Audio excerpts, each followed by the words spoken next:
Hello, good morning. तर आज आहे मार्गशीर्ष महिन्यातला शेवटचा गुरुवार म्हणजे चौथा. तर सकाळी आम्ही लवकर उठलेलो आणि सध्या पावसाचं वातावरण आहे. खूप आभाळ आलेलं आणि खूप छान पण वाटत होतं सकाळ सकाळी.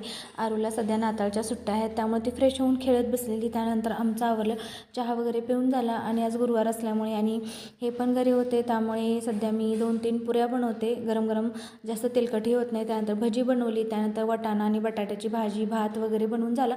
थोड्याशा चपात्या पण बनवून घेतल्या आणि गुरुवार असल्यामुळे स्पेशल आज शेवयाची खीर बनवली. शेवया ज्या बाजारात मिळतात त्या तुपामध्ये शेवया ड्रायफ्रूट जे असतील ते टाकून थोडंसं परतलं, त्यानंतर दूध टाकलं, त्यानंतर 2-3 विलायची बारीक कुटून टाकली आणि काजू बदामचे काप आणखीन टाकले आणि पिस्ता पेढा होता तो टाकून खीर मस्त अशी शिजू दिली. त्यानंतर सर्व पूजा मांडून घेतली. माझी पण पूर्ण तयारी करून झाल्यानंतर पूजा वगैरे करून घेतली.